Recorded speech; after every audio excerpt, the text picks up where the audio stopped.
Robinson. Stacey is a past president of KCSAE and also the Deputy Executive Director for Alpha Phi Omega. Stacey. All right, good morning, everyone. Thanks for joining us. As Crystal mentioned, my name is Stacey Robinson. I am the immediate past president of KCSAE's Board of Directors. I will be moving off of the board and finishing my term this coming August, September, and will be making way for other leaders along the way. On behalf of the Board of Directors, I want to take a second just to thank you for joining us for AM 101. This course, which a lot of us, and as your presenters, facilitators, hosts can attest to, this course is a great way to jump feet first into association management and learn more about the industry.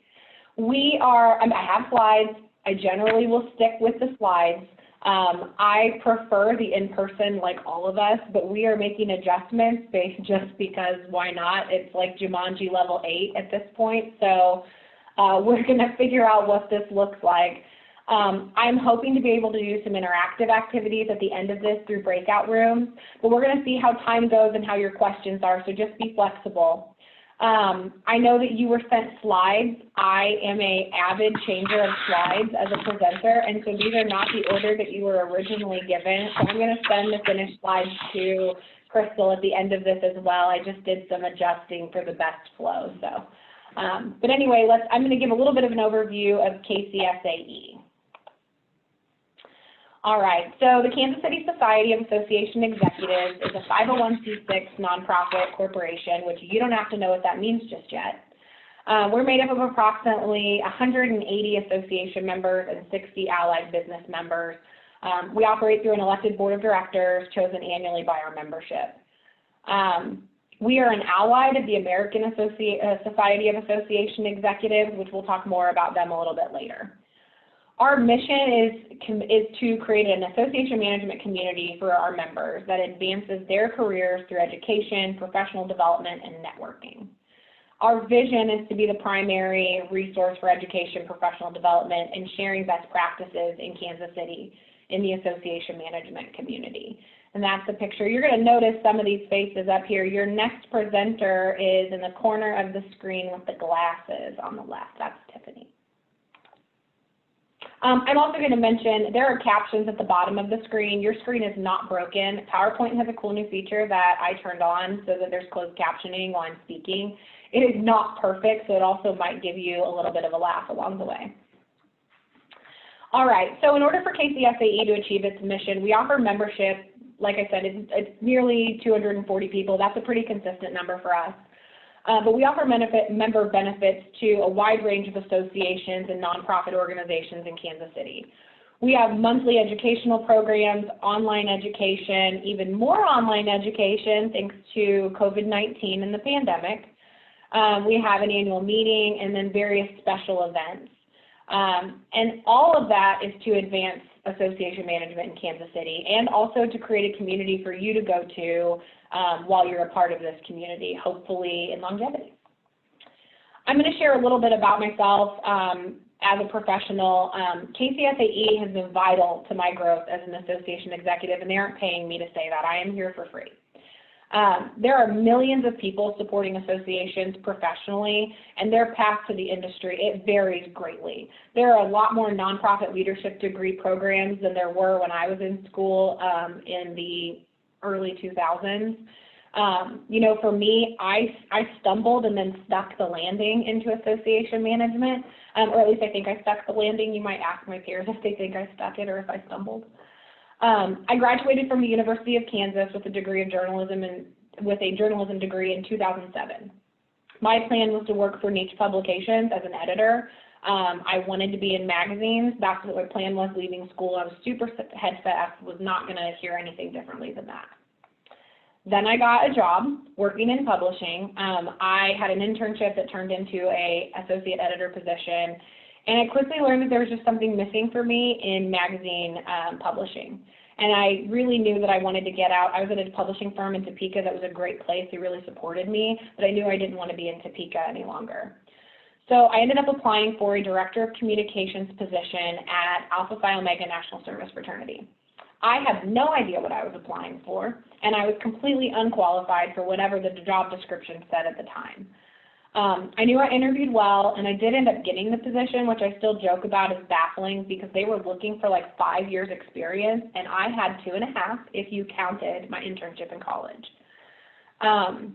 Now knowing, I believe that I fused with the office staff and the culture that they had and that they saw potential growth in me.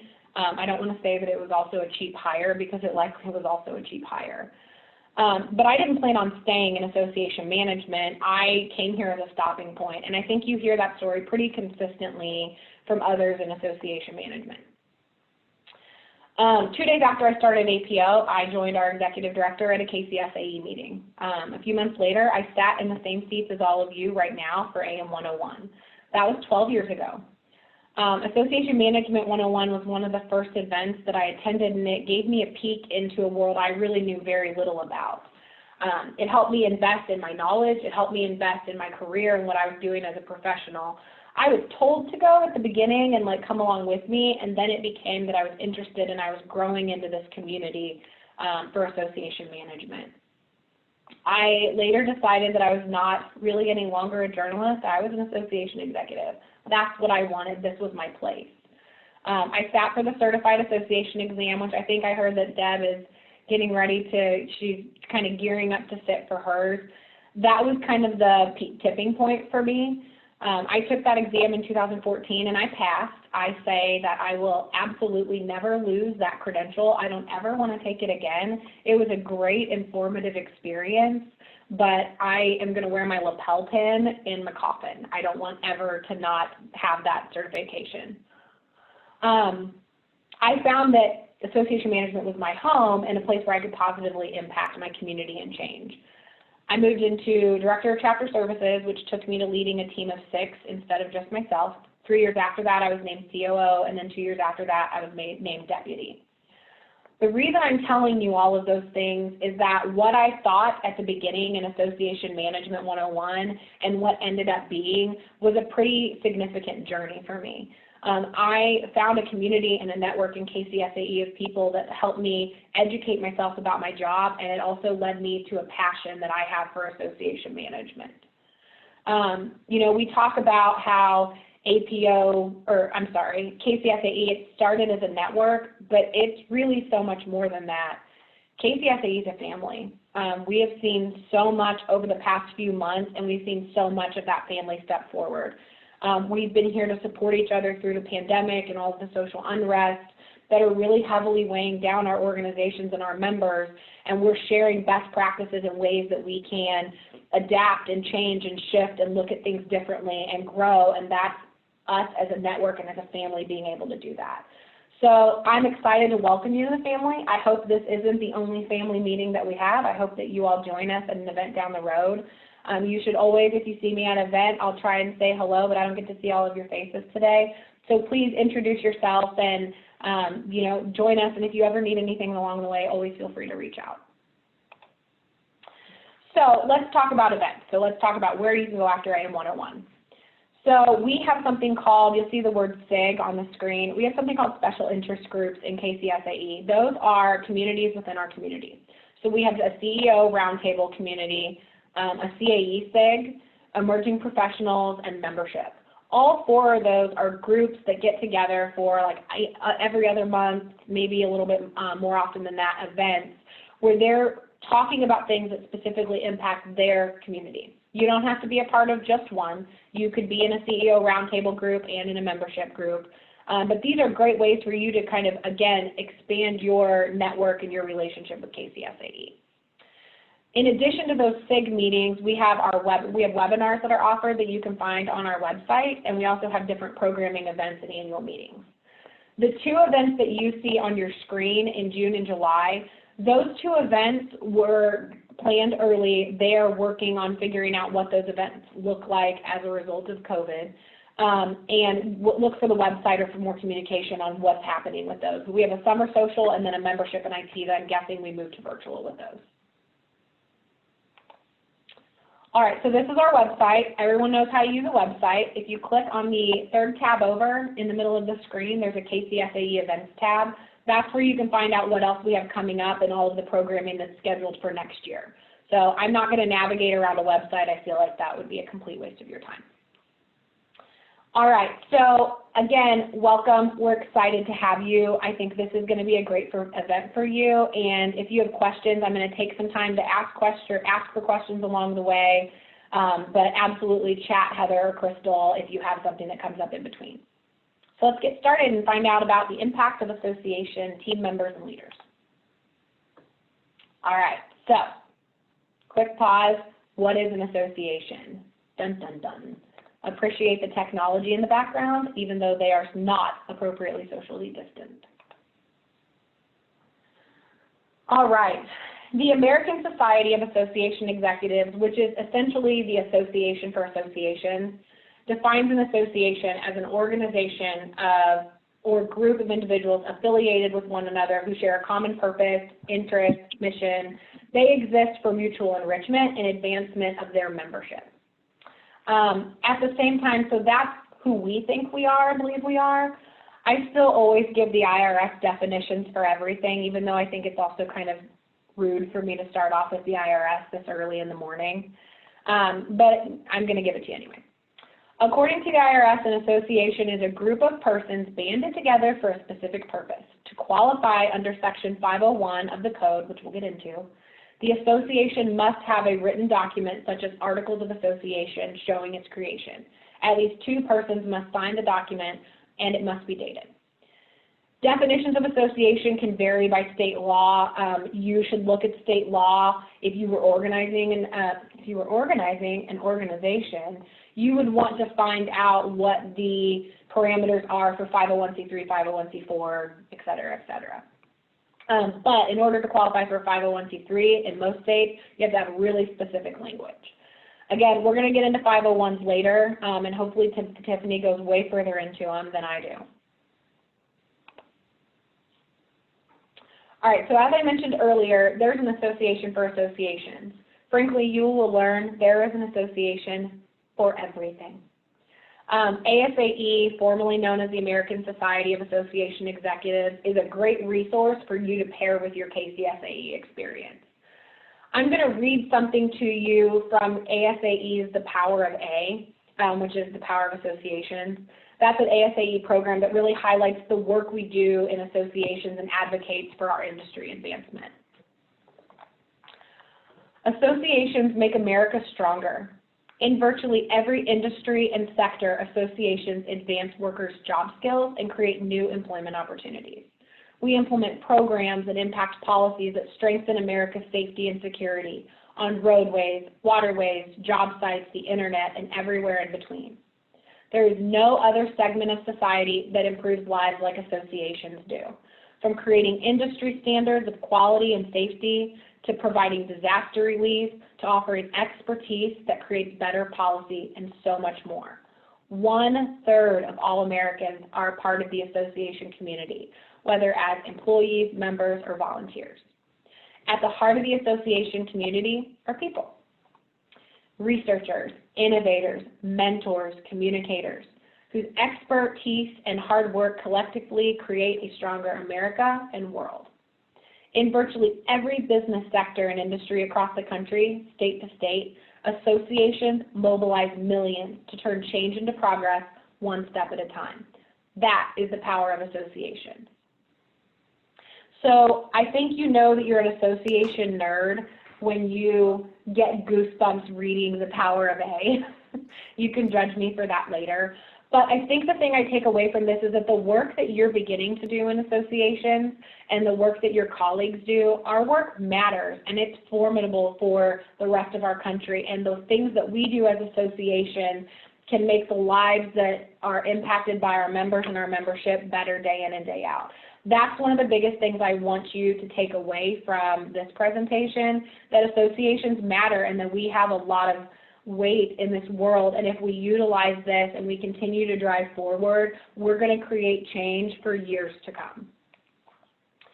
So I want to take a quick break. I want to be able to mix this up. So Heather and Crystal, are there any questions that have come through, or does anyone else have questions that they want to pop in right now?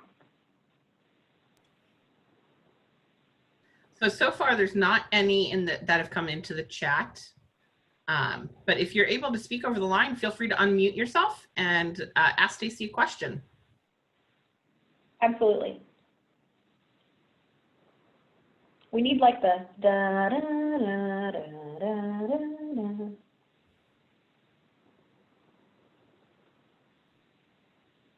The National Association is the it's ASAE, formerly known as the American Society of Association Executives. And I will talk about them a lot in this presentation because they provide great resources for this stuff. All right.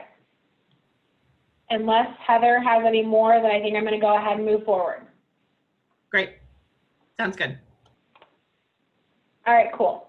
So the power of A, which again stands for the power of associations. And I think she just looks fierce. And I believe in a packing plant behind her.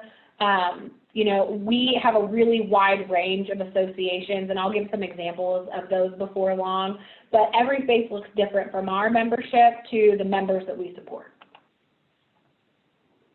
All right, so let's talk about association impact on economy and society. I will kind of go through these. If you want to read the bullets on the screen, I'm going to give you a broader overview of this. So associations make broad contributions to American life. They are an essential piece of our national, state, and local economies.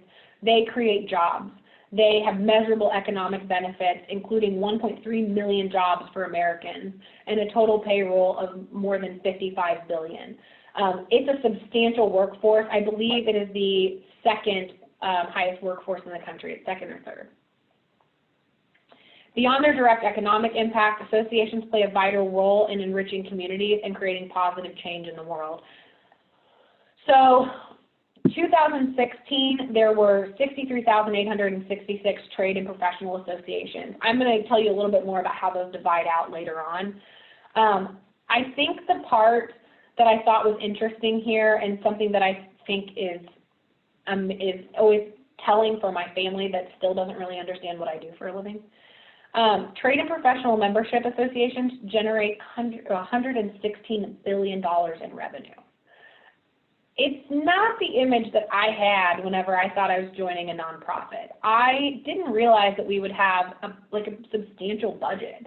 It's not that there's not smaller nonprofit and professional organizations. There absolutely are, but I don't think I realized the economic impact of associations on our country and our economy. Another interesting thing, when we went through a recession in like 2008, you know, a lot of associations really thrived during that time because people were looking to improve their technical skills and their understanding of their trades. And so we actually saw organizations and nonprofit groups rally forward during the recession, whereas some of our corporate counterparts struggled more during that recession. So while I had a lot of friends that were worrying about job loss at that time, I had some security, and we were really seeing some pretty substantial growth. All right, so we're going to go a little further into advancing the workforce. Each year, associations provide millions of American workers in every industry and state with critical post-college skills training required for professional success and career advancement. I already talked a little bit about this. I think that was a huge playing part in our dynamic during the recession. Associations proactively and purposefully create centralized training programs, certifications, and standards that ensure individuals, industries, and society at large benefit from a strong and vibrant workforce. We create training and education that help people do their business and be in their industry in a bigger and smarter way. We help them develop skills where they can continue pushing forward and advancing it. In the work that we're doing, our member benefits, for even just from a fraternal standpoint, is to advance the skills of our membership. So associations vary greatly in Kansas City and across the country. I'm going to talk a little bit about sizes for organizations. So you can have an association, APO, the organization that I represent, we have 500,000 members. We have about 20 to 25,000 in any given year students that are active on campuses across the country. Our staffing size has, at our peak, been 17 staff members. Right now, we're at about 13, and we'll maintain that, I believe, through the next fiscal year. But organizations vary greatly. You may have a group that has a staff size of 2 and 3. You also may have some that are a staff size of hundreds of employees. Locally in Kansas City, an example that I can give you, Crystal mentioned her association. Crystal, you can unmute and correct me for whatever I get wrong in this, but if I remember correctly, Crystal has herself, and then there's a couple of contracted employees, and maybe one other full-timer?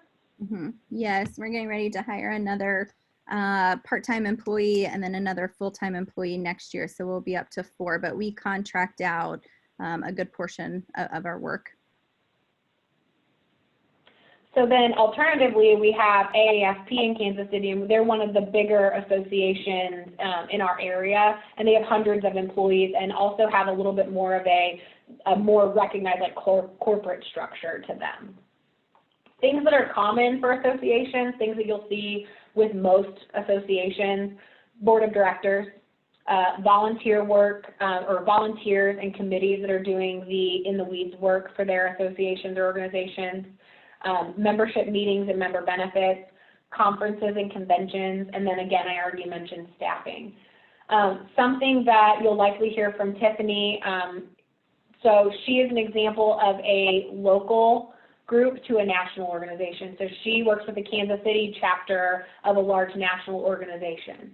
So there's an umbrella to that organization. There's a lot of small or local staffing groups that are like that. So an example might also be, if you understand Relay for Life, they have the National Relay for Life, and then there are local Kansas City Relay for Life chapters. That's another way to describe that. Again, we have a huge meeting portion of this industry, which is one of the things that we're tackling a lot right now, is figuring out what to do with our meetings. Most organizations report to, you'll see that they report to an annual meeting. For our organization, that's our national convention and our voting delegates. Our national convention is the primary body that makes key decisions. That's the only place where our bylaws can be modified. We have policies that can be modified by both the convention and our board of directors. So if you want to read a little bit more about the Power of A, you can visit powerofa.org. Heather, if you wanted to type that in the chat to everyone so they can look at that as well. Again, that's powerofa.org. Power of A will also give information on legislative impacts for associations. They're doing a lot right now with all of the COVID and pandemic response legislation. So there's a lot of interesting material there. They also talk about how you can advance the power of associations.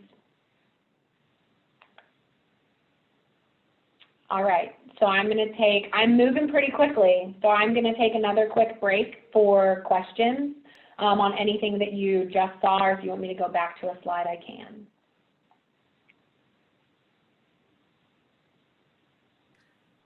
I did get that link out there. We'll be done in 5 minutes if I don't get questions.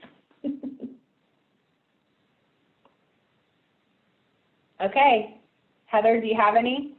I don't have any questions for you, Stacey. Let me ask this, is there anybody on the call that has an example of anything we just talked about? Is there anything special about the organization you represent? Anything interesting about your path that you want to share with the group? If you do, you can chat to Heather and we can get you unmuted so that you can share that.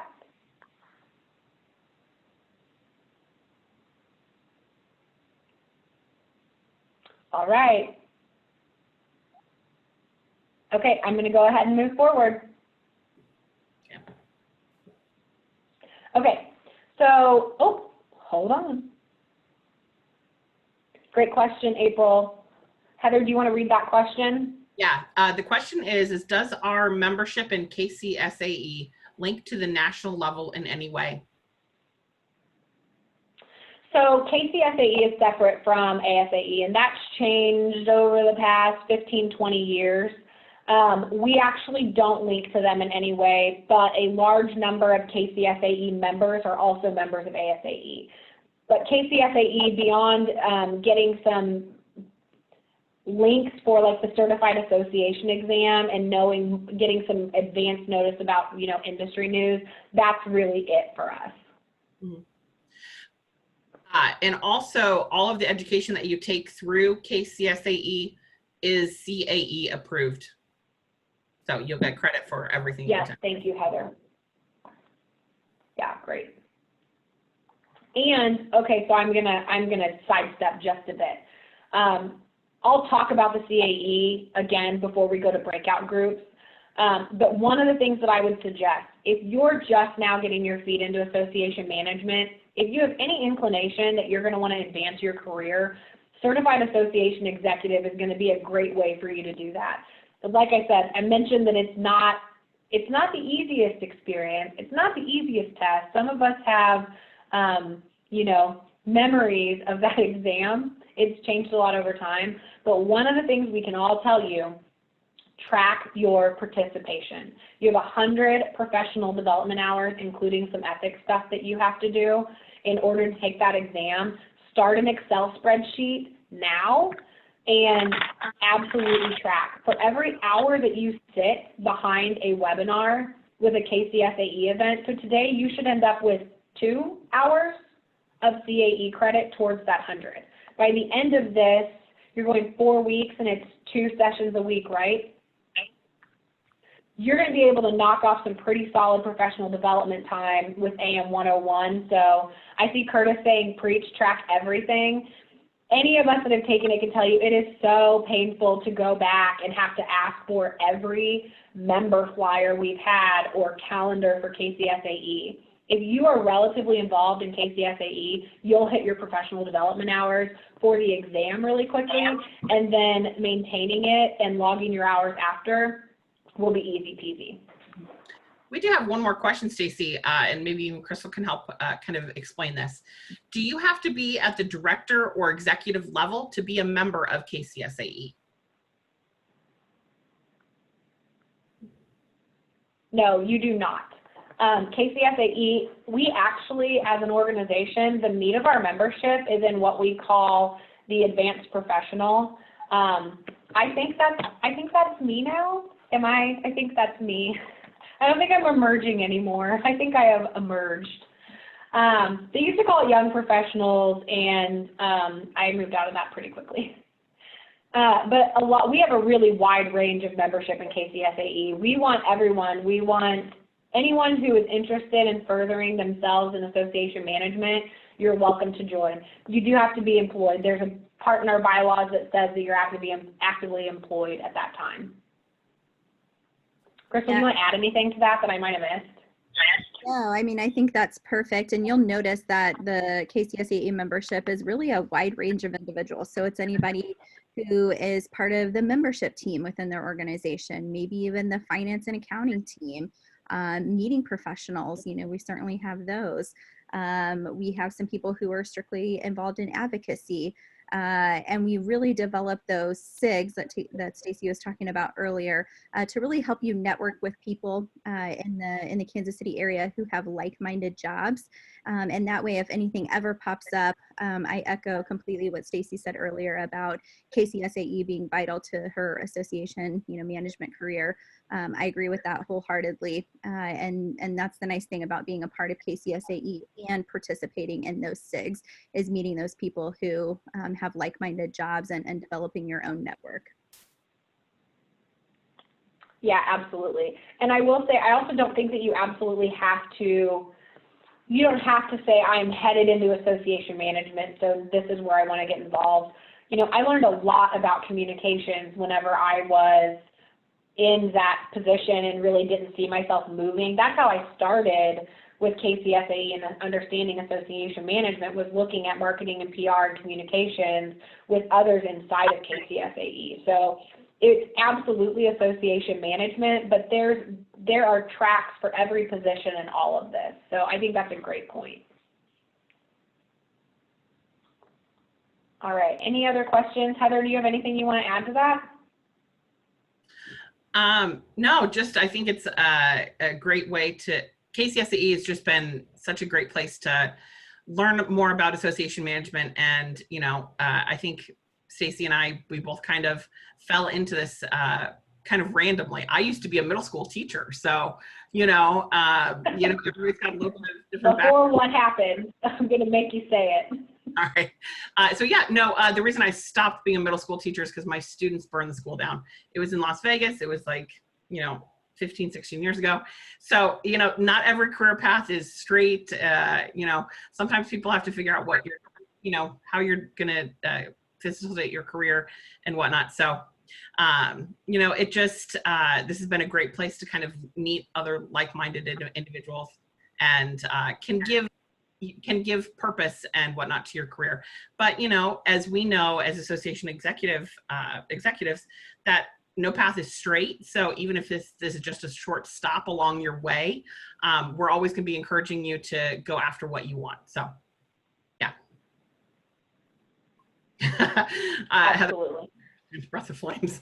Yep. So, all right. So that looks like answered the questions there, Stacey. Thank you. All right, awesome. Okay, so let's talk. I'm going to break up associations into 3 different parts.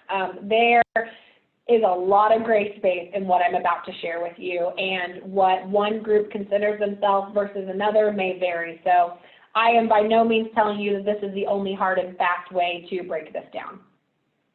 All right, so trade associations are established by individual industries for the sole purpose of allowing businesses in the same industry to connect to and benefit from one another. An example of that would be the American Dairy Association, and they're a pretty well-known trade association. If you look for, typically with a trade association, the companies are members of the organization, and then the employees benefit from that trade or from that industry or that company membership. And then, like I said, they receive the member benefits. Professional associations, again, super gray. They're organized and established to further specific professions and the interests of those who work in them. Unlike trade associations where the businesses are members of the association, in professional associations, the membership are the professionals of those associations. And those individuals share the common belief and purpose. So an example of a professional association would be American Academy of Family Physicians, National Auctioneers Association. I see a couple of you on here. Those would be more than likely professional associations. So I'm going to give you an example of gray space here in a second when we talk about nonprofit organizations. So nonprofit organizations are created whose purpose is something other than making a profit. That could be education. That could be, for us, it's service. A nonprofit education or organization is dedicated to furthering a social cause or communicating or advocating for a particular issue or point of view. Relay for Life would be another example of a nonprofit organization. These will be some of your charity groups. The public benefits from these, there is a critical charge that these groups work towards. For my world in fraternity, I actually kind of live in gray space here, like I said. I talk a lot about gray space. It seems like that's all we do. We could be considered a nonprofit organization as a Greek group, but we also consider ourselves a professional fraternity or association. The reason for that is that we absolutely have a cause that we're advocating for, which is developing students through service.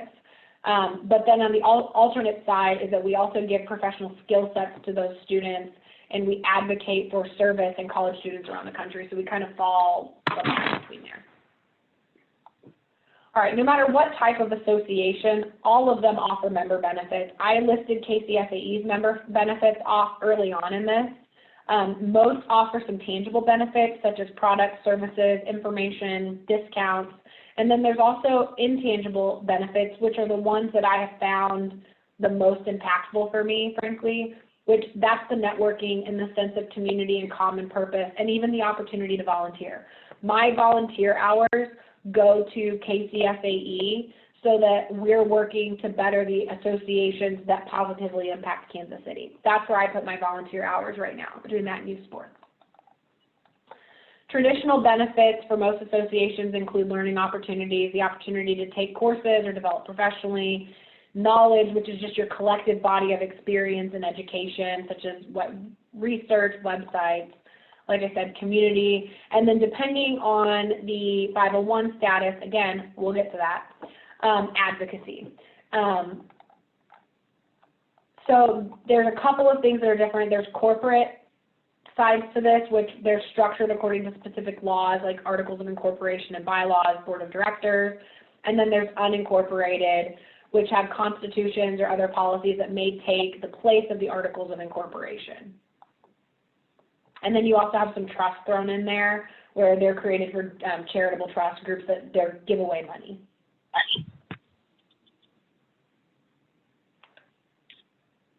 All right, before we go into taxes, does anybody need a brain break or do you have any questions?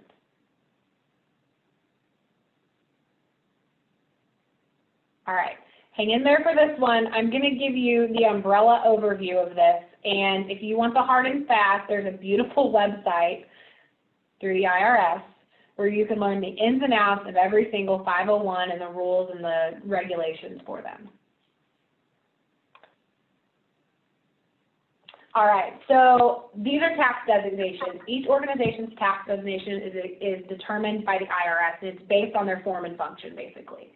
There are more than 20 types of 501s, 501 somethings, determined by the IRS. So I'm going to go over a few, the primary ones for the purposes of today. So there's 501c3s, which are charitable or educational purpose foundations. There's 501c4s that are social welfare, civic league. They have substantial lobbying activities, maybe a local volunteer fire department, homeowners association. If you have a homeowners association, they are designated as a 501c4 almost guaranteed. And then there's 501c6s that are business leagues, professional societies, chamber of commerce. They provide service to their members.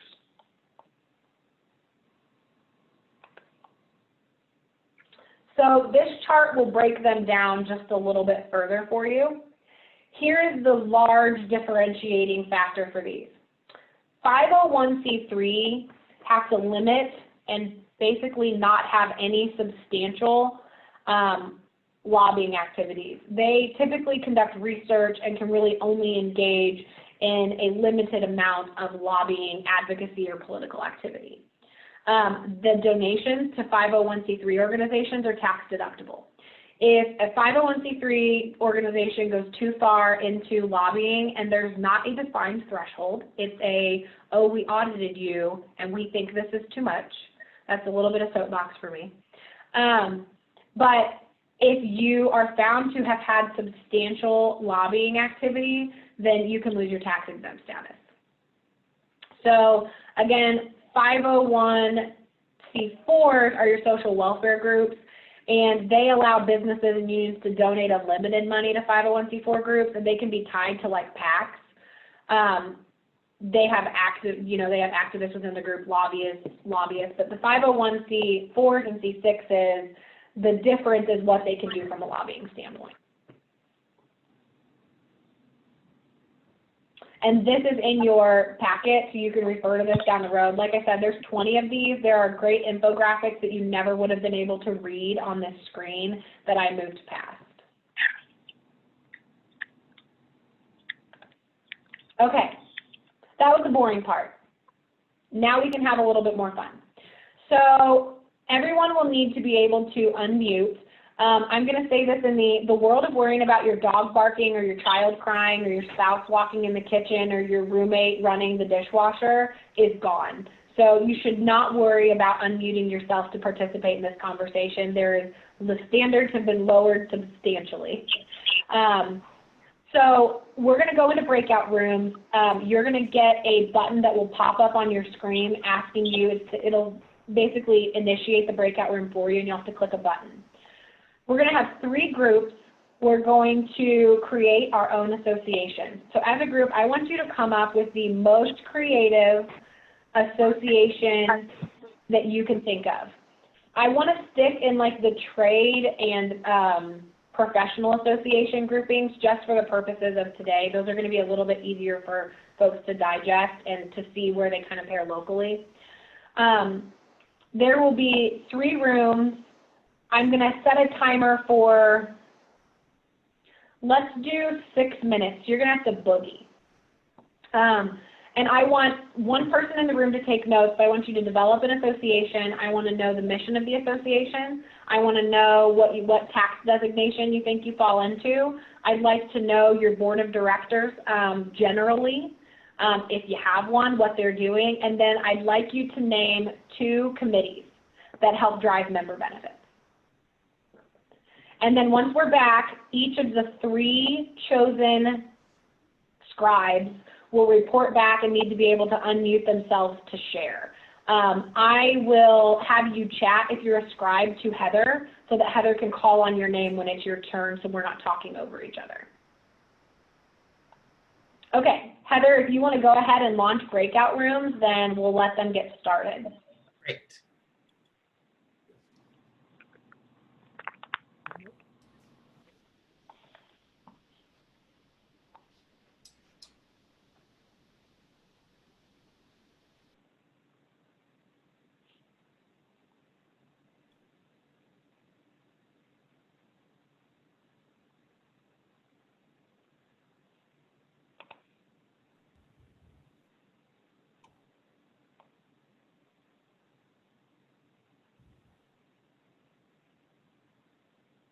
Okay. So it says that the breakout rooms are in progress. Awesome. So it may have launched Heather into, or Crystal into one of those. I didn't accept mine, so that way they can do their working. So I figure we'll give them like I think they have 60 seconds once we stop rooms. So if we want to go until 9:51, and then we can send them a message. Okay. I see here I can broadcast a message to all and then close all rooms. When I hit the close all rooms, does it give you 60 seconds after that? Yeah. And when you broadcast the message to all, so if we go at 9:51 and say, okay, everyone, we're going to wrap up in 1 minute, wrap up your conversation, then give it a minute so they get an extra minute. Give it a minute, and then it will populate them back in, and you'll start to see your participant list grow again. Okay. Okay. This is the first time I've used the breakout rooms. We just enabled this like last week because I'm still playing with all that stuff. So, hi Tiffany. How are you? Hi. We're good. How are you? I'm good. How are you? I'm here. Yeah. Amen. About as good as it gets. How's it going so far? Good. It's okay. They're fairly quiet. I'm moving right along. Yeah, I will probably move right along also. It's not going to take me 45 minutes to talk about planning and budget. Okay. Yeah. Wish them all the best of luck doing it right now. Yeah. Pretty much. Cool. I think we're almost done, and it's pretty cool. So Heather, can you tell if breakout rooms record, or is this a part of this recording that we're going to have displayed? I am not 100% certain. I've been trying to do some research on whether breakout rooms record or not, but I don't know. So if this is all recorded in this piece, Yeah. if I can have a little bit of time, I can edit and chop parts out for you. Okay. So like if our conversation right now is recorded, that's not ideal, so, and nobody needs to hear that. So I can take the file, you just have to get it to me, and I can do it in Adobe Premiere. It should not take me that long. Okay.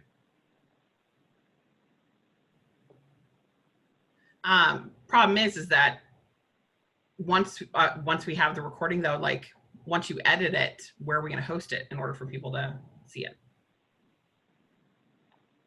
We had just planned on sending out the link from Zoom, like unedited. We can I can help figure out a plan for it. If I have to, I can put it on the website for now, like our website. But I think we didn't think about that with breakout rooms. Yeah. Because I still now, Do you still see the recording button? I do. I show that it's recording right now, but what it's recording, I don't know. If it's recording So I up, think with the use of breakout rooms, the getting them all of the various parts will not, I think that's a part we didn't think about with breakout rooms and recording. Yeah. Because it basically gives them like a 10-minute pause in their presentation. Now, we have a Vimeo account that I can put a private link to it so they can watch a video.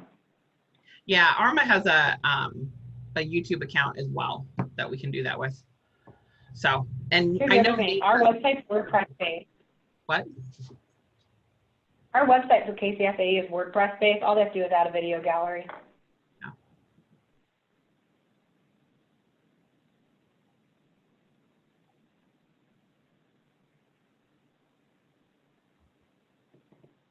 Okay.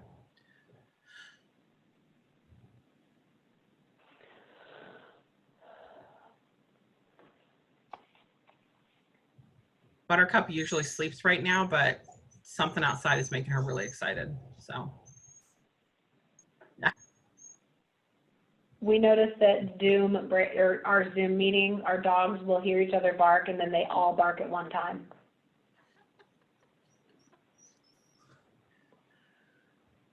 You hear her? She's like right next to my computer. I can't hear her at all. Good. She has It's this, way more distracting for, I don't hear her.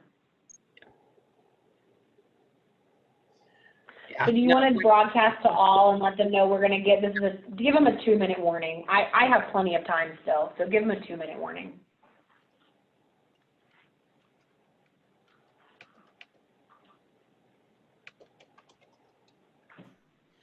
so I'll put, we'll gather back in 2 minutes. Perfect.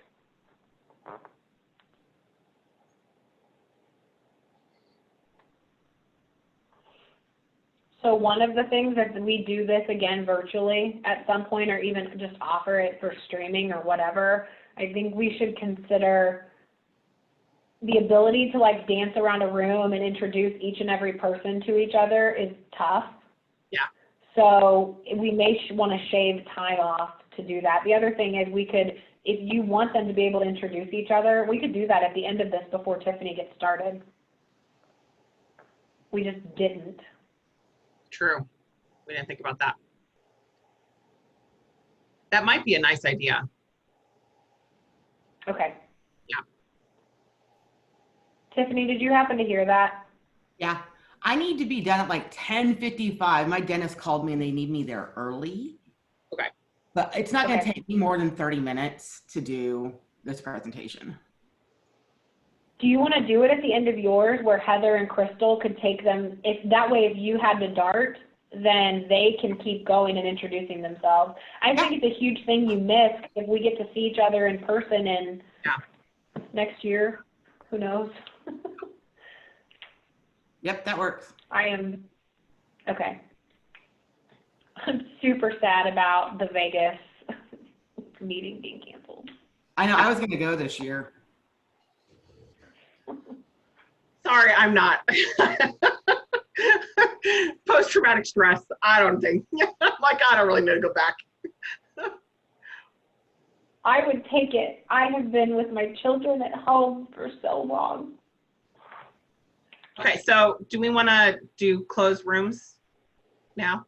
Yeah, and then it'll show you, I think, that it's 60 seconds, 59, until they start popping up. Yep, okay.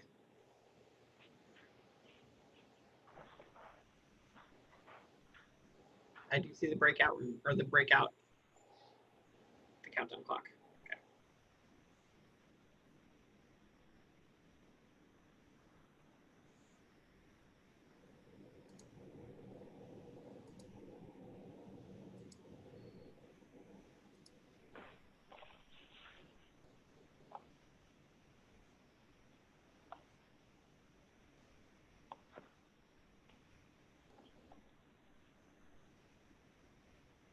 People are coming back.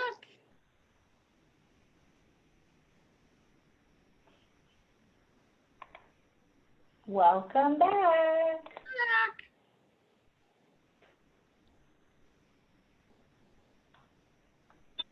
Heather, you just tell me whenever you're ready for me to start and you feel like we have everyone back from breakout land. Okay, we're most everybody back.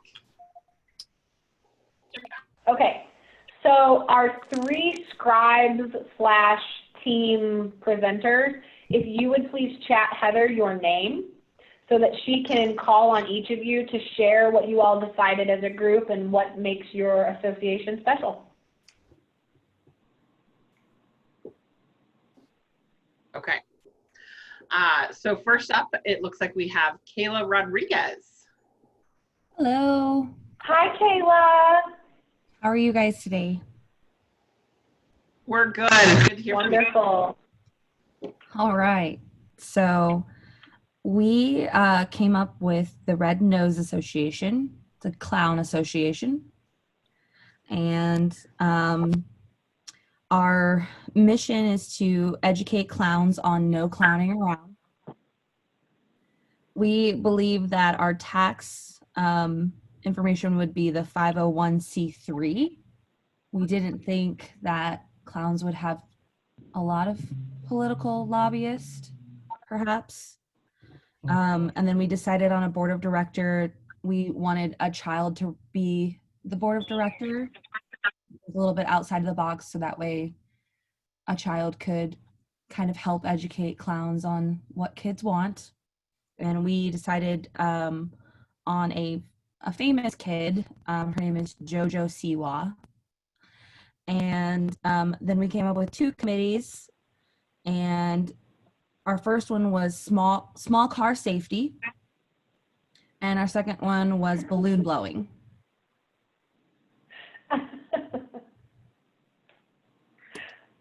That's awesome. Hey, I get to take a moment, Kayla. This is the first time I've gotten to see you in a KCSAE event. Kayla is a brother of APO, which is a member of our organization. So I recognize your name, and I'm so excited to have you here. Oh, that makes me feel good. Thank you. Yeah, absolutely. I hope we get to talk at some point. Thanks. Anybody have questions for the Red Nose Society? What a great idea. I love that there's a unique board element that speaks to the membership of the organization. I love small car safety. I'm interested in seeing how you figure out to make that work and what your committee comes up with in terms of some policies and some education. All right. Cool. Okay, Heather, let's get our next presenter. All right, Brian. Let's bring Brian onto the line. How are you today, Brian? I'm good. How are you? We're good. We're good. Tell us more about your society. Okay, we chose a professional society. We went with, we came up with the American Society of Graffiti Artists. And so the mission would be the conservation and preservation of graffiti work and education efforts involved with that. Tax designation, we decided to go with a 501c6. I think that was mostly for some lobbying purposes that might be involved. Board of directors, we really didn't come up with a number. Apparently I'm the president for that, so. Committees to drive the member benefits, I think we decided to go with just education committee and an advocacy committee. Awesome. All right, last one, Heather. All right. Brandon Smith.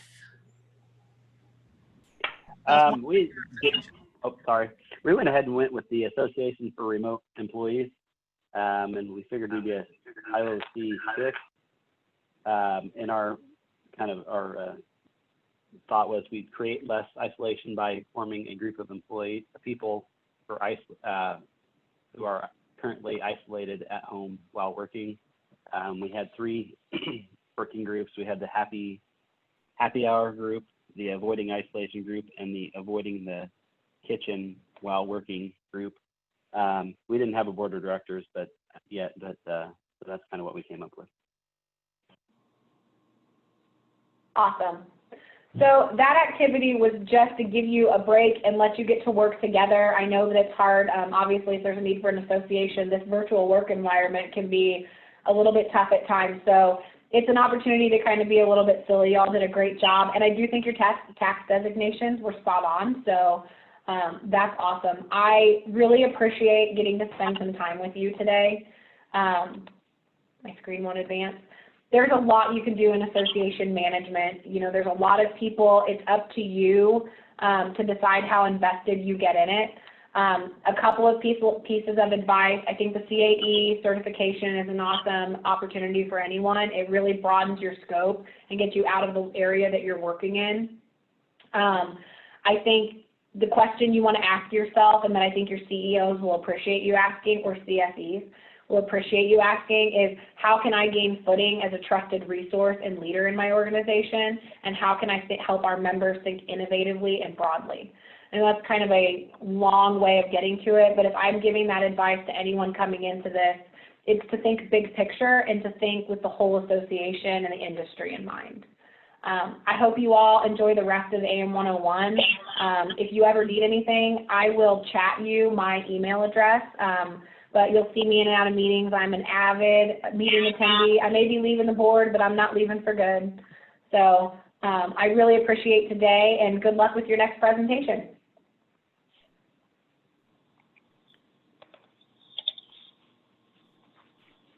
Hey, Krista, I think you're on mute.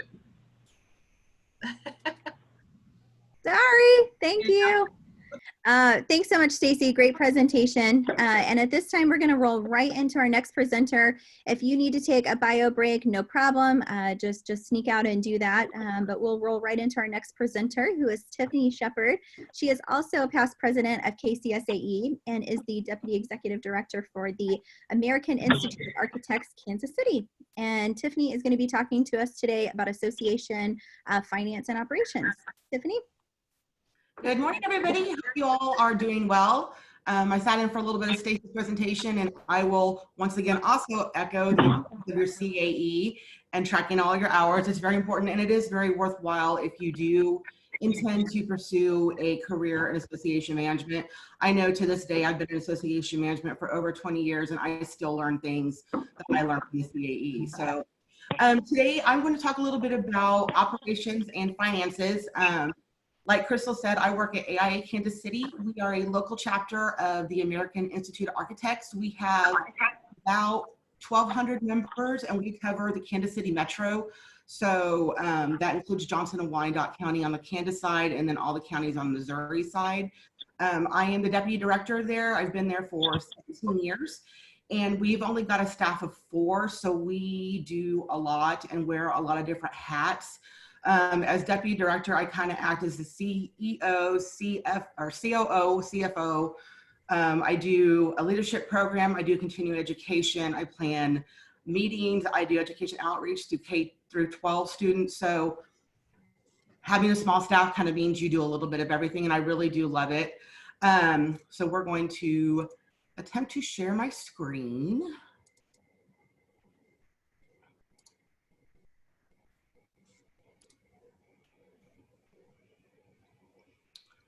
Okay, let me get it presentation mode.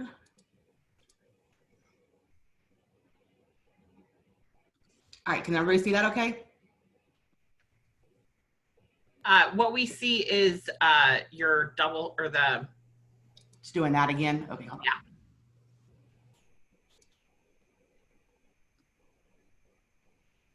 There you go. Okay. There you Okay. So first we're going to cover operations. For associations, you typically have 3 things. You've got a strategic plan, an operational plan, and all of that is tied to your annual budget. So your strategic plan is your goals for the next 3 to 5 years. That's a typical amount of time that associations do their strategic plan. It also enables them to be a little bit nimble, so as things change, they're able to adjust it a bit easily, especially in a time like this when everything is so different that, you know, most associations are having to change how they do their work, especially at a local level where we provide so many in-person events that we're not able to do right now, that we've had to completely switch the way that we do our programming and how we work. So it's been a really interesting time for us. It's been challenging, but it's also been really great. I think that we've been able to provide some extra value to our members at this time. Operational plan is your actual tactics to achieve your goals. And personally at AIA, we divide them into 1 to 3 year increments. We will divide up our strategic plan, and then for 1 year, we'll decide what we're going to do. And then at the end of that year, we'll evaluate what we got done and what needs to be done the next year. And then all of that is obviously tied to your budget. So that is how you're going to pay for all your program, all your overhead costs, and all your resources. So the strategic plan is the goals, like I said, you want to accomplish in 3 to 5 years. They're typically set by the board of directors. You need to look at both the past and the future. Previous plan goals, did they get accomplished? Do they need to roll over into your new plan? I highly encourage your association to use the ASAE Foresight Works Drivers of Change. We did this program and it was absolutely phenomenal. It enabled us to really look not just 3 to 5 years in the future, but 10 to 15 to 20 years in the future to get some ideas on what's coming down that's going to affect architecture. So for us specifically, as technology for architects is constantly changing, and they're able to do so much more than they were even 5 years ago. And now you're seeing more companies come in who aren't traditional architects, and they're making plans for houses and multifamily housing that are 3D printed or modular, and that wasn't happening even 5 years ago. So it enabled us, as we were doing our plan, to look and see how is that going to affect how architects do their job. For us at AIA, we actually put together a strategic planning task force. It's made up of about 4 or 5 members of our board, the 4 staff, and then we had, I think, another 12 people just from membership to participate, because it's really important to get the viewpoint of your members and not just your board, just because they have different ideas that the board may not realize, and they really do bring a great input. The way we did ours is we met, I believe, 3 times, and we actually had Hannes Combest and Bob London, both from KCSAE, come in and facilitate us for it, because they took the training in the Foresight Works, and it was really, really great. So I encourage you to have a facilitator who is outside your organization, who can kind of take all these ideas and put them into some semblance of a plan. But it's really beneficial, and it really does help to guide your organization. I want to give you an example of what our plan just went through. We actually just went through this in the fall of 2019. And at AIA, we came up with 4, as we call them, priority areas. And then underneath them, we came up with subsets. So we have equity, diversity, and inclusion, elevating the value of architects, foster the future, and intentional knowledge sharing. And then underneath those, we have subsets to each that we can then tackle. The operational plan then ties into this. There are these specific tactics that are going to be used in order to achieve these goals. It holds who's accountable, it gives due dates, reporting progress to the board. It's carried out by the board, the committees, and the staff. For the most part, the way AIA does it is the board oversees this, and each tactic is assigned usually a board member, maybe 2, a committee, and then a staff, and then they're able to keep track of it, make sure that everybody's doing what they're supposed to be doing. And here's kind of a example of how we do this. And we actually use this at our monthly board meetings. And we have a sheet, an Excel spreadsheet and a Google Drive that all of our board has access to. And for this was an example of elevating the value of architects, where we list our goal, the action item, who's responsible, and then a report. So that way, every month, we can report on what the status is of that, so we can see if there's something that the board needs to be answering a question, or maybe something's not getting done, so they need to do some nudging. But it's a really great report tool to know that for this year, these are our action items. Here's who's responsible. Here's what's going on. We'll sometimes assign a timeline. We'll know like a general timeline. We have one of these for each of our priority areas. We also have a tab for specific committee reports that may not fit directly into a specific tactic, because we have ongoing programs that aren't necessarily specific to the strategic plan, but they're part of our just regular programming that we do every year. We also have a staff reporting tab. So there's just some programs that staff necessarily run that we just want to report on, or any ongoings that don't necessarily belong on a board agenda, but that we want to make them aware of. So this is a really handy tool to keep track of your action items and who's accountable and what the status is. I'm just booking this. Is there any questions? Take a little quick break. Not been any that's come in so far, Tiffany. Okay. All right. If I'm going too fast, please let me know. I will say for the strategic plan is probably the most important thing that your association needs to do. And also, like I was mentioning, be willing to be nimble with it, be willing to change it. I think that's really important. Like I said, we've especially learned that in the last, 4 months with everything going on, but it is an important document, and it always gives your members an idea of what you are working on. We will also report either in a president's email, or sometimes our secretary will do a quick report in our monthly or weekly e-blast. What we're working on, here's what the board's working on, here's the specific part of the strategic plan we're working on. If anybody's interested in helping with this, please let us know. So it's a great tool to keep your members informed about what your board is working on and what staff is doing. So financials, when I first started out in association management, I honestly did not know a thing about financials. A little bit about my background. My first association job was just, I randomly fell into it at KCSAE. I think probably a quarter of the people who belong to KCSAE actually worked at KCSAE at one time. I actually worked in the continuing education department for a few years. And then I moved to Colorado for 3 years, and I worked at both a local and a state level professional association, and then moved back to Kansas City when we had our 2 kids. And I've been with AIA since 4 days after moving back from Colorado.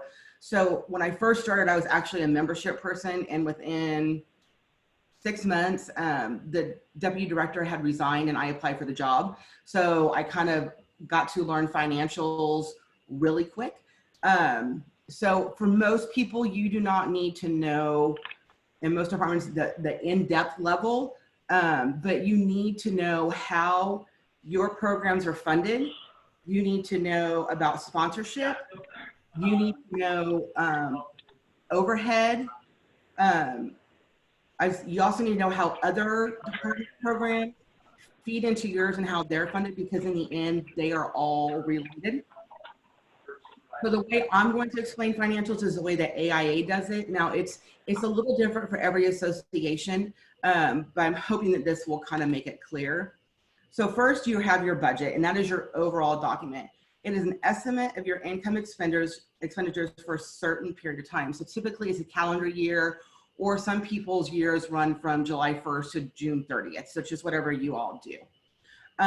You can either do accrual or cash accounting. It just depends on what your association does. We personally do accrual accounting, which is typically the way that it's done.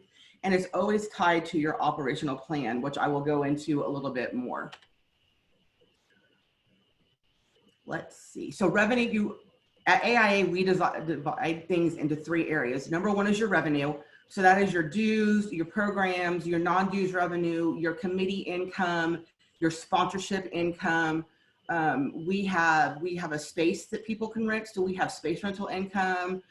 We sell documents, so we get document income. We have employment stuff on our website, so we get website income. So anything that you all get money for accounts for that.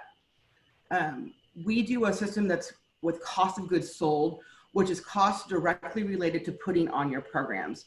So for instance, we do a lot of lunch and learns. So I have a revenue income line item for our lunch and learns, and then I have a cost of goods sold line item showing what it costs to actually put on our lunch and learns. So anything in cost of goods sold is directly related to an item in your income. It's always program related. And then expenses is your overhead. So that is your computers, your staff, your rent, your utilities. We do our travel and meeting expenses over that. We consider that overhead income. We consider overhead income credit card fees that we pay for our members to be able to pay with credit card. So any dues, we consider that, like my dues to KCSAE is an overhead income for us. So that's kind of how we are able to break out everything like that. And your revenue minus your cost of goods sold is your gross profit. And then that minus your expenses is your net profit. And what I always tell people is that at AIA, we always budget for a balanced budget. So we always make sure we are above zero, even if it's $100, but never in the red. That's always been our goal. I actually do some association management for 5 other associations that are related in a way to AIA. We offer some association management services. So I do their accounting, and it's sometimes can be hard with volunteers to explain to them how a budget works and how crucial it is that you need to bring in enough money to cover your programs and your overhead and still have a balanced budget. And if you are not covering that cost, then you either need to, 1, bring in more income, or 2, cut your costs. And so that can sometimes be a challenge, especially with volunteer-led organizations, because they're busy. They kind of have their own job, and a lot of them don't really understand how the finances work. So always in the end, no matter what you do, you need to bring in enough income to cover the cost, and then hopefully budget enough in there to make money, because then that money that you make on those programs then goes in to pay for your overhead expenses. So here is an example of how some of our, I just lost my train of thought, my financials look. So for example, so advertising is like our website advertising. Continuing education, you would have dues income. And for almost all associations, dues incomes makes up at least 50%, if not a little bit more, of your revenue. And that's true for AIA. I believe our dues income makes up 55% of our revenue. So it is huge. Besides that, at AIA, we have a really well-developed sponsorship program that brings in, as you can see, and that's an accurate number. I think this year we brought in $101,000 in overall chapter sponsorship. And for us, we have not only overall chapter sponsorship, but we also have individual event sponsorship. So that is another way to bring in income. It doesn't have to be an overall chapter sponsorship. For programs, we have a huge awards program that makes quite a bit of money for us. Each of our committees has some kind of revenue that they bring in, usually for some kind of event.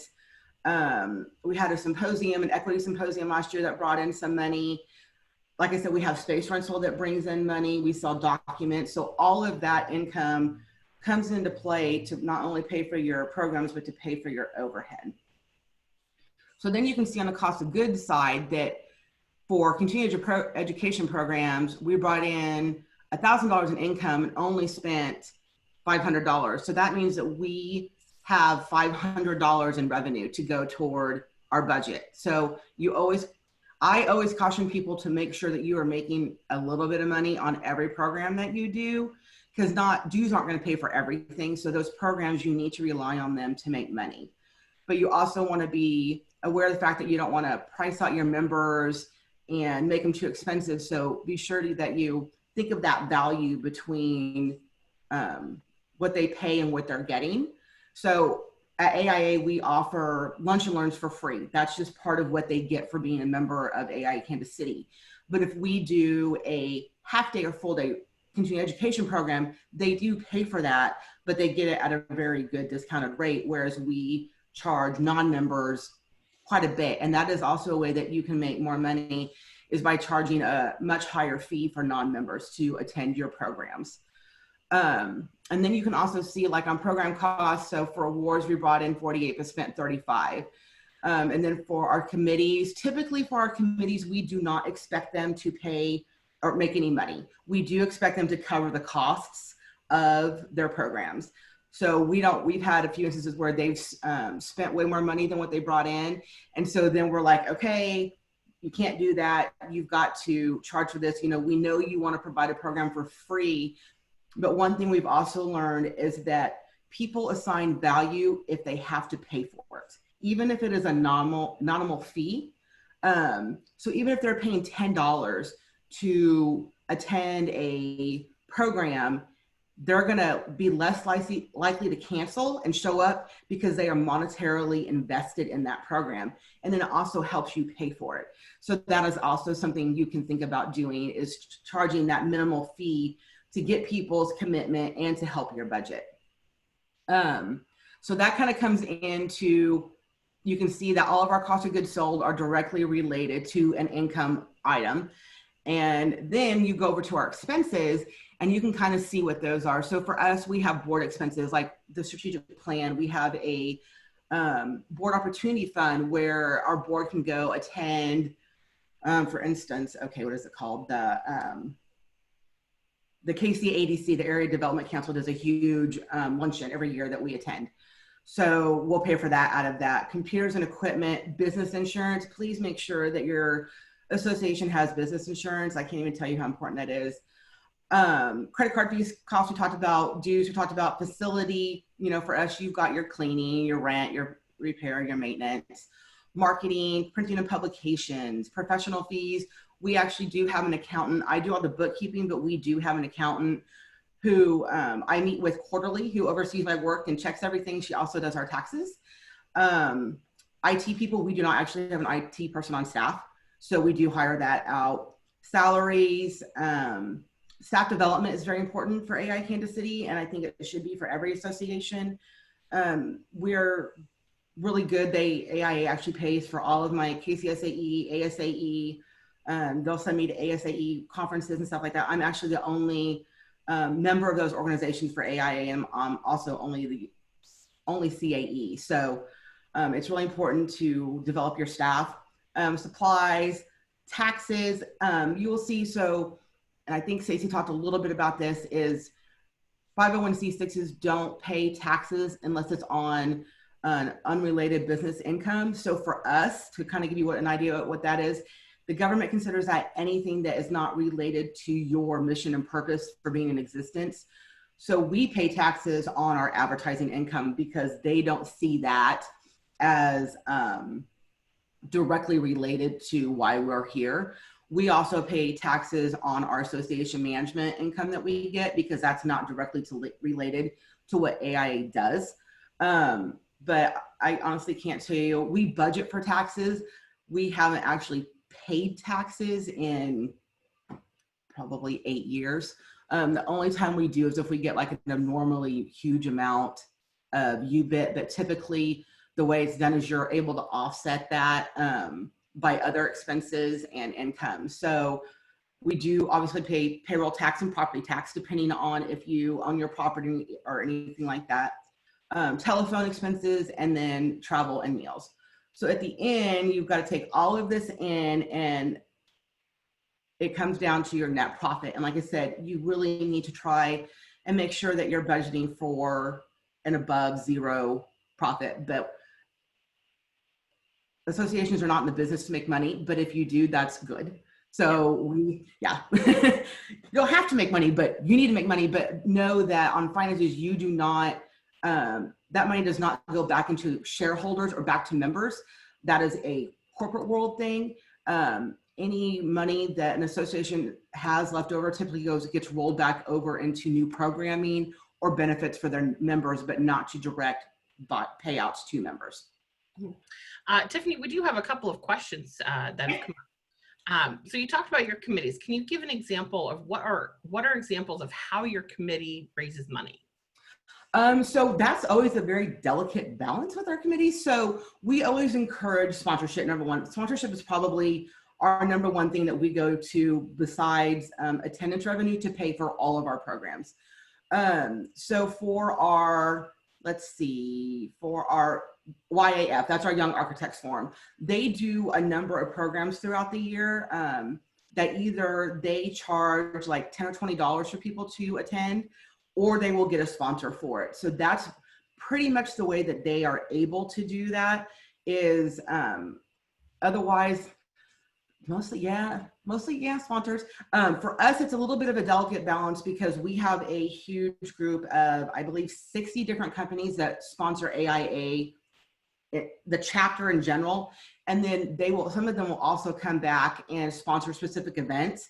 So we have to work with our committees to make sure that they're not then again asking that sponsor to do something a third time. So we work with them to come up with ideas on who they can ask, what the benefits will be, what will the sponsors get out of it.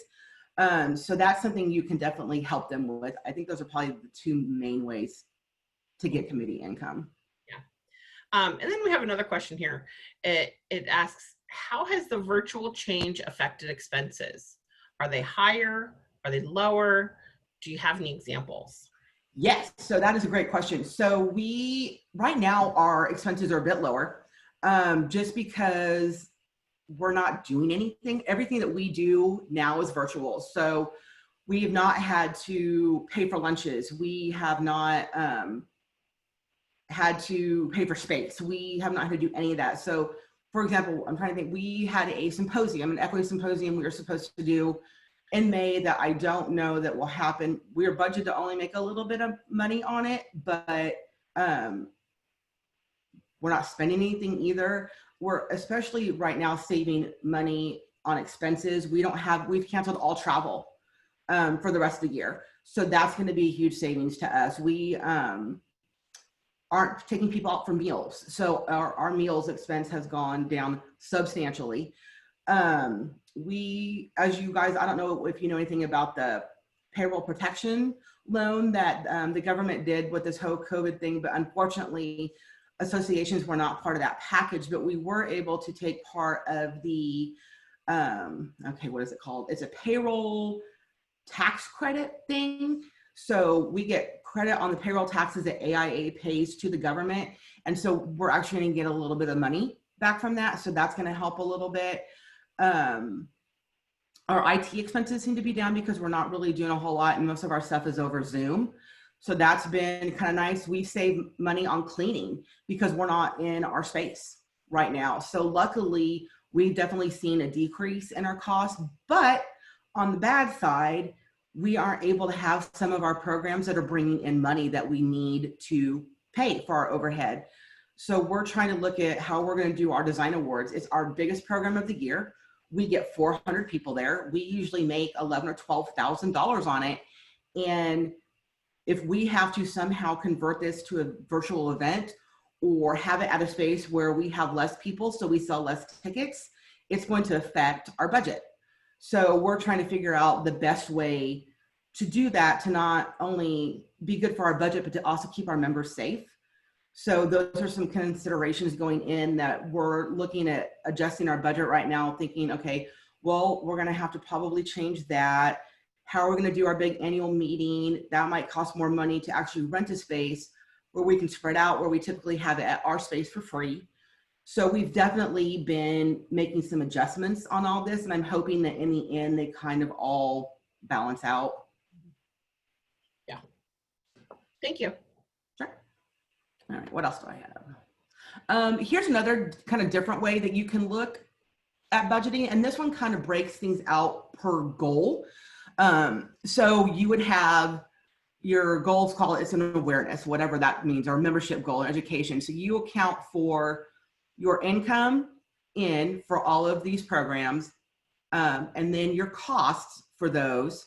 And then once again, how they total out at the bottom, but you can break them out per goal. And you can also, some associations do this, they do allocate a certain amount of overhead percentage to each program. AIA does not do that, but we're small and don't really need to do that. But somebody like KCSAE may do that so that they can know if they've got, 4 staff members working on their annual meeting, how much of their salary and benefits should be allocated to that specific program. So that is one way that you can do it. I'm not familiar with that just because that's not the way that we do it at AIA, but I know that a lot of the bigger associations do that. So specific reports for financials that you definitely need to know and understand what they are. They're pretty easy, and these are also the ones that your board should understand, and so should your committee members. Your committee members probably will not be getting any kind of financial statements unless you're doing a specific statement for their event showing them who they brought in revenue. That could be, like I said, sponsorship, and it would show specific sponsor names and how much, registration income, and then a report of their expenses outlining specifically what they spent the money on, and then a grand total. So that's something that you could provide to them. But overall, there are some specific reports that the board and staff, in my opinion, really need to understand, just so you can understand basic stuff. So the balance sheet is a statement of financial position that lists assets, liabilities, and owner's equity. It illustrates what the business is worth. And sometimes it's really kind of confusing, even to me after doing this for 17 years, because it takes into account things that may not be hard assets. So this is, in my opinion, this is more of a accountant's report. The way I think it's helpful for boards is to see your cash position. So for us, we've got a checking account, a savings account, and then also a investment reserve account. And I do suggest that every association have some kind of reserve account. It's so important to do. So in cases like COVID, if something happens, you are able to pay salaries or keep your doors open on your building. We have a policy that we keep 25% of our operational expenses in a reserve account, specifically for events. So for us, that is, I think it's 130,000, 40,000 is what we're required to keep on hand in case of an emergency. We've not had to touch our reserves since I've been at AIA. So that's great. So we've got a lot built up, but it is important to do that. The profit and loss summarizes your revenues, your costs, and your expenses incurred during a specific time. So you can do that by month, quarter, or year, depending on what you're wanting to report at the time. And you also compare that to your budget. So this is an example of an asset or a balance sheet. So you can see your assets, your checking, your savings. Accounts receivable does count for that because that's just showing that you've got money coming in. And then what do we, I'm trying to think what we have in fixed assets, probably our building. This access will also include furniture, fixtures, and equipment and things like that. And then you take that against like your current liabilities, any kind of accounts payable, anything like that, any money you may owe on pretty much anything. We just got done paying off a loan for a renovation we did on our office, I believe 4 years ago. So that would be a current liability until that is paid off. And then this is your profit and loss. And this is probably the most important document that you and that the board will need to know. So this lists all your income, all your expenses and gross and cost of goods sold, and shows you financially where you are at. So at AIA, my executive director, my treasurer, and my president of the board all get monthly financials from me with this level of detail. And then quarterly, we report to the board on how we are doing that quarter, or like if it's in June. So this time of year, we'll report for how we're doing up to this point in time. So it's really kind of nice because you can pull it for just 1 month and see specifically what's come in or out in 1 month, or you can look at the whole overview. Depends on how you work, but AIA, all of our dues come in starting in usually November through the beginning of April. So we are a very front heavy revenue driven organization.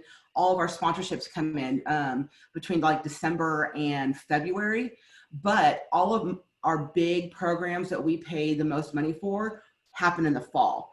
So when our board looks at our financials, like, oh, we're doing so great, we're up by $100,000. We're like, wait, all of our programming comes in the fall. So we bring in most of our income in the spring and then spend it in the fall. So it's good for you to know the flow of your income and your expenses so you can kind of understand how that happens. When we get dues money and sponsorship money in the fall that is actually allocated to the next year, we put it into an account in QuickBooks that we receive it then, but we then allocate it to next year's budget. And that is accrual accounting instead of cash accounting. So you accrue it at one point, but you're able to actually allocate it in the year that it will be used. So always know what your budget is, always be aware. My biggest thing with people is watch your expenses.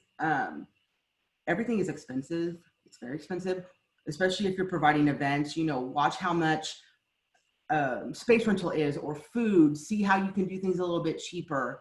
But always be aware of what your budget items are and how much you're supposed to spend and how much you're supposed to bring in. And if you can, like I said, bring in more money and make more money to go to the bottom line. So this is something that your board will view, like I said, monthly or quarterly, however it is that they do things. An audit. So audits are different for everybody. Sometimes people will bring in outside accounting firm to do a full audit of their books yearly, every 3 years, every 5 years. We do not do that. We actually, like I mentioned, we work with a certified accountant, and she actually meets with me quarterly, goes over my books, goes over with them year end with me, and then she also does our taxes. So we're actually doing more of a all the time audit, I guess you could say, just making sure that everything is always on term where it needs to be quarterly. So it just depends. I think a lot of times bigger associations do that full audit, but we have found that AIA that it's not necessary for us to do a full in-depth audit. But like I said, your association, it kind of has a choice on what they want to do. All right, I think that's it. Questions? Yeah, so go ahead and if you have any questions for Tiffany, chat those in, or feel free to come on to the line and ask her yourself. We'll give you a second to unmute if you need.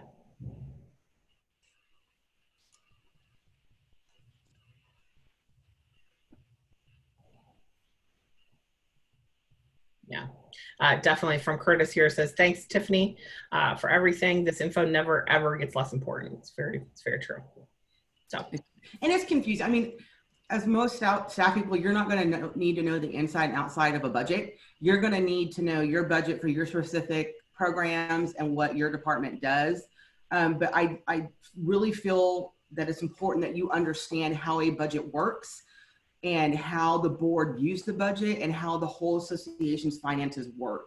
Because even though it may not be your department, you are contributing to that, and it's really important that you understand it. Yeah, very good. Okay. So Tiffany, thank you so much for being here today. It doesn't look like we've had any other questions come in. So just want to say thank you for being here. Thank you for that information. It is very important as a foundation for association management to really kind of understand what we're built on, where we get our money. So you are welcome. And if anybody has questions, my email is on there, and Heather or Crystal can give it to you also. Thanks everybody. I appreciate it. Thanks. Something that we did not do at the beginning